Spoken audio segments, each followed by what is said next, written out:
Buletin Didik 15 Mei bersama saya Tarushdin Muhammad Nazri. Assalamualaikum dan salam sejahtera. Malaysia akan terus berusaha menyeru masyarakat antarabangsa khususnya Majlis Keselamatan Pertubuhan Bangsa-Bangsa Bersatu PBB untuk bertindak segera bagi memaksa Israel menghentikan serangan terhadap rakyat Palestin.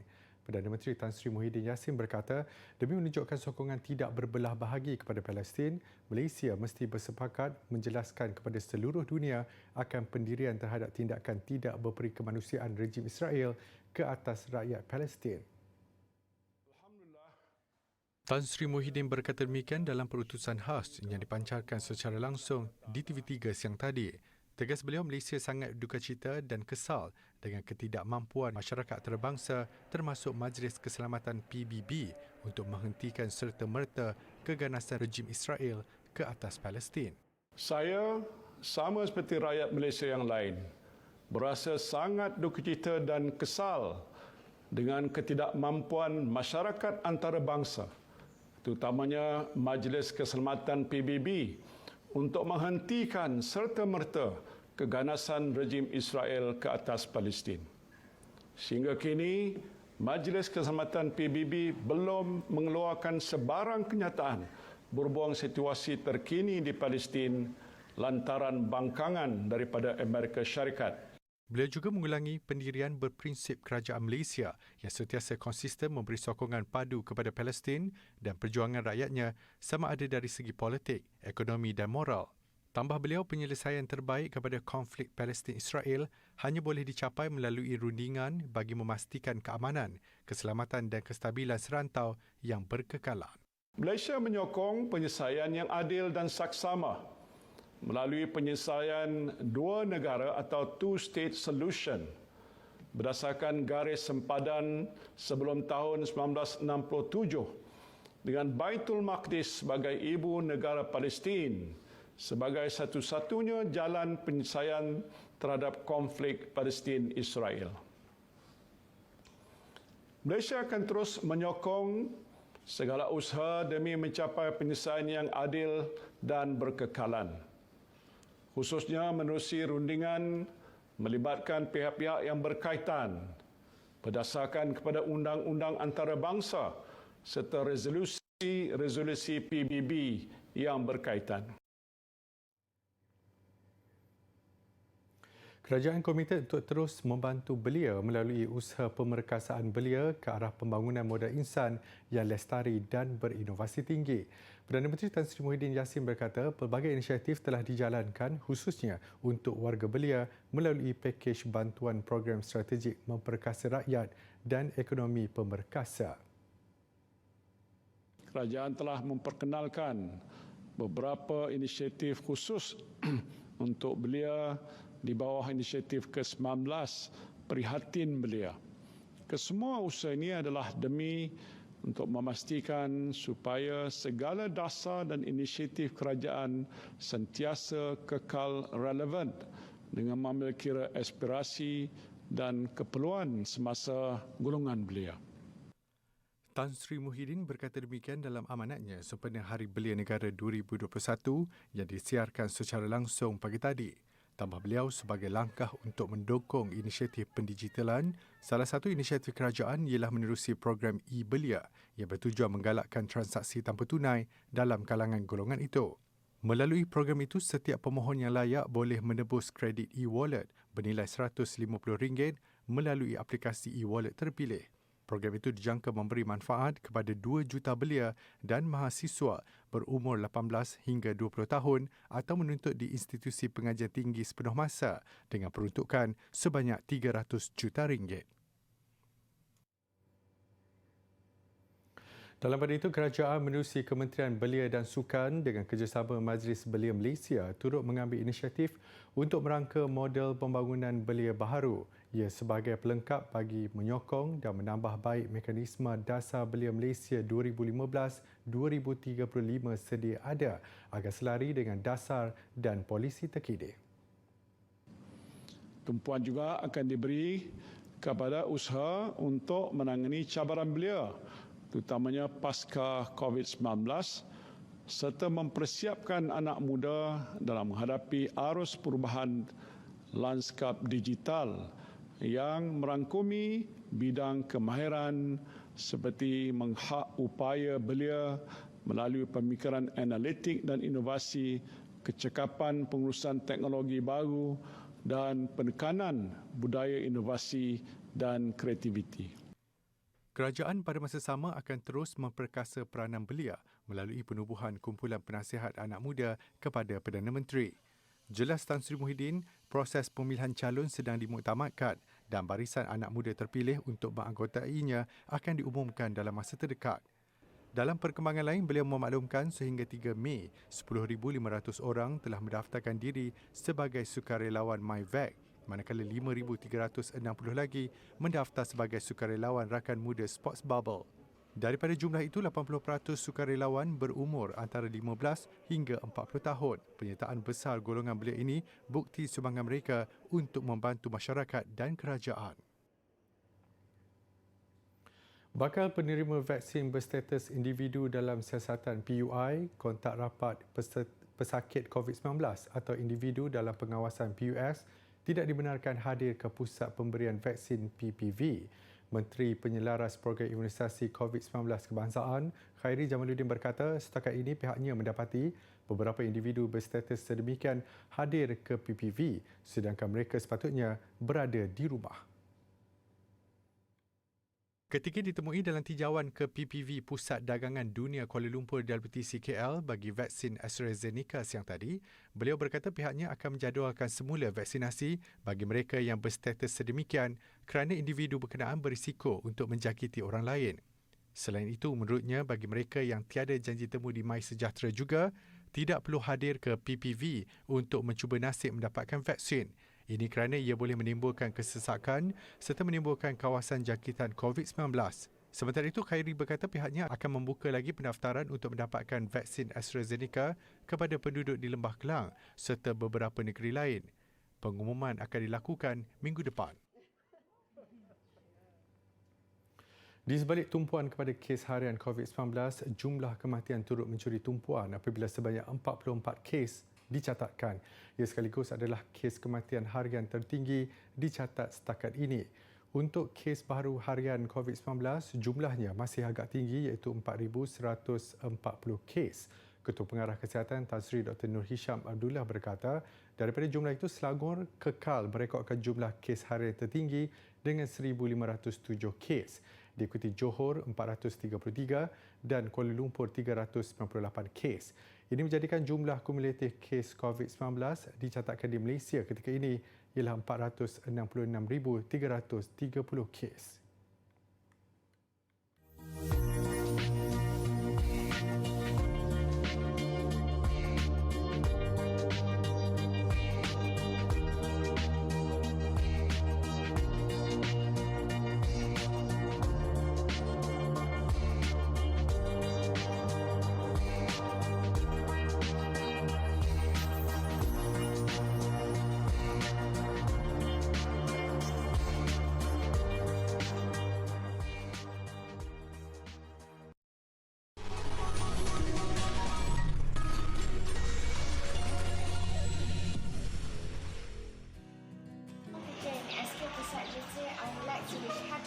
Day because caring and teaching is especially to the class teacher that the most caring in between other teachers.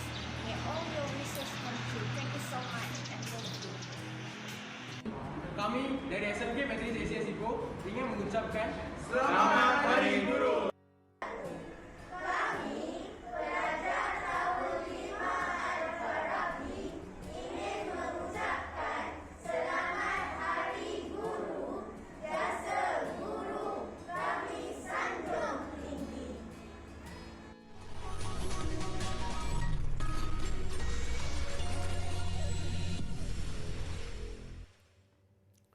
Pembabituan generasi muda dalam kerja kesukarelawan bukanlah perkara yang asing lagi. Mendapat pendedahan sejak di bangku sekolah kerana datang dari keluarga yang sedia aktif dalam amal komuniti serta kerja kemasyarakatan, Amin Husaini Hafizi menjadikan ibu bapa dan adik-beradik sebagai contoh dan ikutan dalam membantu orang yang memerlukan melalui program-program amal. Menurut Amin Husaini, kira-kira 15 buah program telah dianjurkan sejak Perintah Kawalan Pergerakan PKP pertama diumumkan tahun lalu. Saya dan tim di mana kami lebih menguruskan bahagian logistik dan juga agihan telah menganjurkan hampir 15 program sejak tahun lalu dengan menyaksikan 10,000 keluarga dalam Selangor dan juga luar mendapat manfaat daripada program-program yang kami anjurkan. Dan antara program yang kita bina adalah program serampang dua mata di mana bukan saja asnaf mendapat manfaat daripada program kami, malah supplier dan juga pembekal di mana salesnya banyak terjejas sejak PKP 1.0 diumumkan. Kita telah memborong hasil-hasil tani mereka untuk diagihkan kepada asnaf. Contohnya, Tambahnya, hampir 100 tan ubi kayu, keledek, jagung, tembikai dan sebagainya telah diagihkan kepada golongan asnaf di sekitar Lembah Kelang. Selain itu, pada bulan Ramadan yang lalu, mereka juga telah membungkus dan mengagihkan hampir 8,000 bakul makanan menerusi program Yayasan Food Bank Negara. Dia turut menasihati anak muda yang lain untuk mula berjinak dan membiasakan diri dengan aktiviti amal sambil menekankan bahawa memberi bantuan tidak semestinya dalam bentuk wang sahaja tetapi juga tenaga. tidak cukup saja untuk merasa simpati, tetapi kita juga kena turun padam berikan bantuan, kerana pada tim kami kebahagiaan yang sebenar adalah apabila melihat orang lain juga bahagia, apabila melihat orang di sekeliling kita mendapat keperluan yang secukupnya sama seperti keluarga yang lain. Dan itu juga adalah misi kami untuk menyantuni masyarakat. Justru masa mudalah masa untuk kita kerah tenaga fikiran ketika kemahuan dan kudrat semakin memuncak.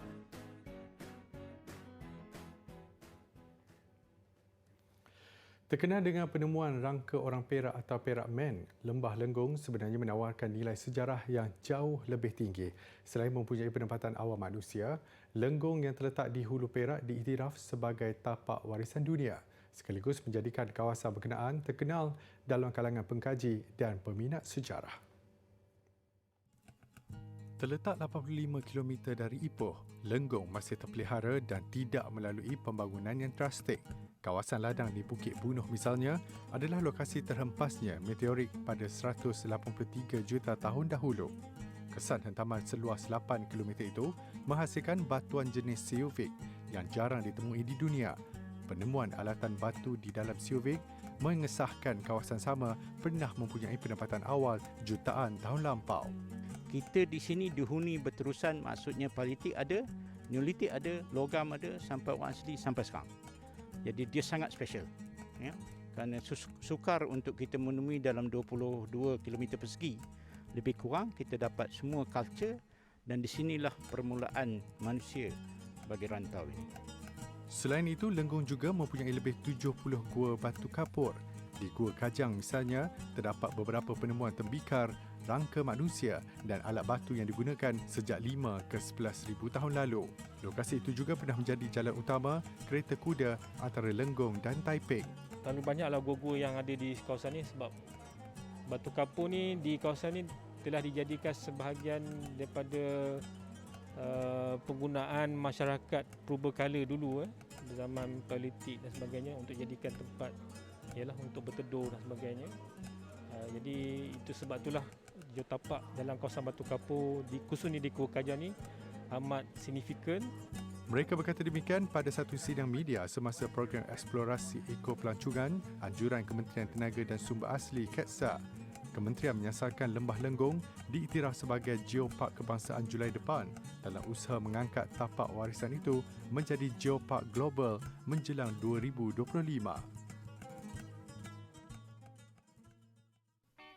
Kelupis adalah makanan tradisi masyarakat Sabah, khususnya etnik Brunei.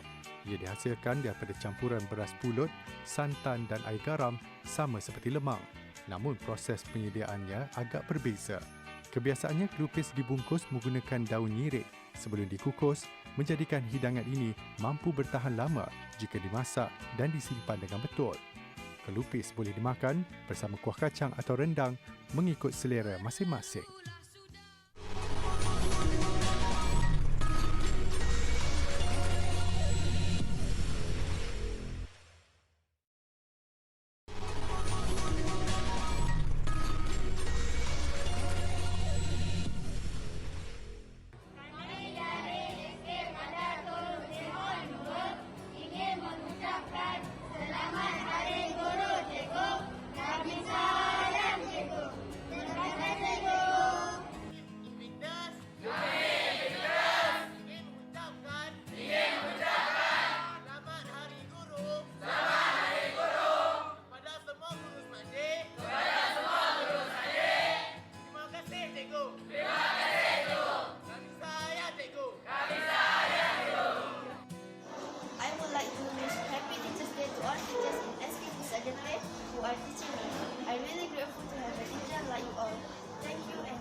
Negara-negara kaya disaran menangguhkan pemberian vaksin kepada golongan kanak-kanak dan remaja.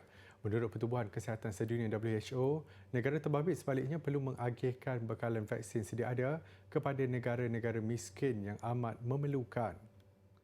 Ketua Pengarahnya Dr. Tedros Adhanom Ghebreyesus berkata, langkah ini akan membantu menggerakkan lagi inisiatif COVAX. Ketika ini pengagihan vaksin menerusi inisiatif berkenaan disifatkan tidak adil sekaligus mewujudkan jurang ketara dalam pemberian vaksin antara negara berkemampuan dan negara miskin. Dr. Tedros dalam pada itu mengakui keperluan menyuntik vaksin kepada kumpulan kanak-kanak dan remaja. Namun, ekoran senario kekurangan vaksin di negara miskin, ada kalangan petugas barisan hadapan tidak divaksin dan berdepan risiko jangkitan yang tinggi.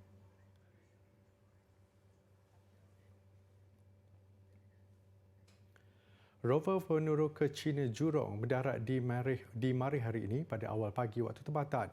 Kejayaan itu merancangkan lagi cita-cita penerokaan ruang angkasa oleh Beijing dan mencatat sejarah buat negara itu dalam misi pertama ke planet berkenaan. Pendarat yang membawa Jurong menggunakan payung terjun sebelum mendarat di atas dataran lava utara yang luas dikenali sebagai Utopia Planitia selepas menempuhi perjalanan berbahaya melalui atmosfera planet itu. China kini negara pertama yang berjaya melakukan operasi mengorbit, pendaratan dan penerokaan kesemuanya ketika misi pertama ke Marih. Ia prestasi yang tidak dapat ditandingi dua lagi negara yang menjejaki Marih setakat ini iaitu Amerika Syarikat dan Rusia. Presiden Xi Jinping turut mengucapkan tahniah kepada semua kru yang terlibat dalam misi eksplorasi berkenaan. Jurong tiba beberapa bulan selepas kenderaan robotik dilancarkan Pentadbiran Aeronautik dan Angkasa Lepas Amerika Syarikat NASA mendarat di Marih. Ia dianggap satu perlumbaan teknologi membabitkan dua kuasa besar dunia di luar wilayah bumi.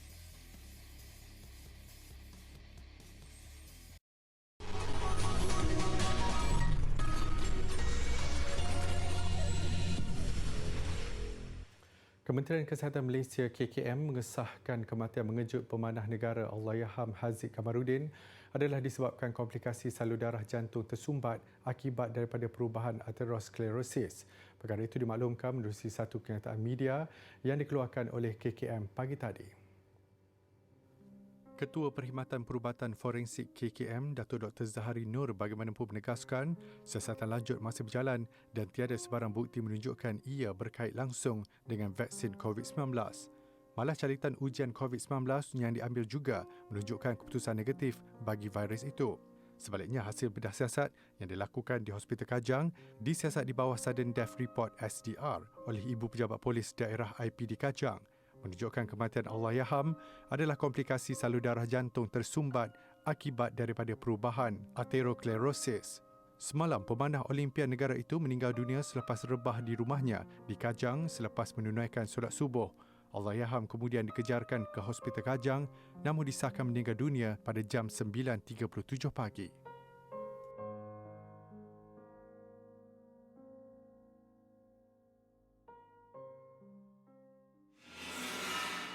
Dalam perkembangan sama, jenazah atlet memanah negara Haziq Kamaruddin selamat dikebumikan awal pagi tadi.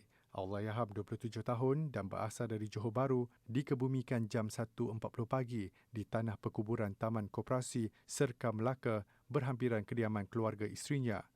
Jenazah yang dibawa dari Hospital Kajang tiba di lokasi pengebumian sekitar 12.45 tengah malam dan disolatkan di Surah Al-Taqwa di kampung tersebut dengan mengikut prosedur operasi standard yang ditetapkan.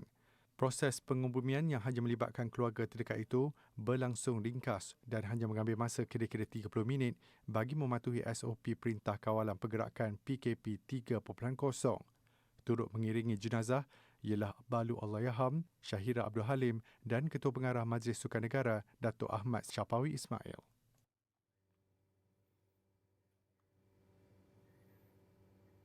Pelumba basikal trek negara Muhammad Fadil Muhammad Zonis terus cipta sensasi apabila menaiki podium di Velodrome Hong Kong semalam. Dia meraih pingat perak acara 1 km ujian masa individu lelaki pada kejohanan Piala Negara-Negara UCI. Fadil, 24 tahun, berjaya mencatat masa 1 minit 1.772 saat, ketinggalan 0.998 saat di belakang pemenang pingat emas dari Jerman Felix Groh. Pelumba Sepanyol Juan Peralta pula membawa pulang pingat gangsa dengan perbezaan masa 1.399 saat. Manakala seorang lagi pelumba negara, Muhammad Ridwan Sharom, menduduki tempat keempat dengan perbezaan masa 2.124 saat. Fadi yang juga pemegang rekod kebangsaan dan rekod Asia acara 1 km ujian masa pada kejohanan dunia di Berlin tahun lalu akan turun beraksi dalam acara kiring hari ini dan acara pecut esok. Sesi ujian acara papan selaju sempena Tamasya Olimpik Tokyo mengakhiri buletin didik. Untuk rekod, ia adalah kali pertama sukan ini dipertandingkan di Olimpik. Saya Tarusydi Muhammad Nazri, salam hormat dan Assalamualaikum.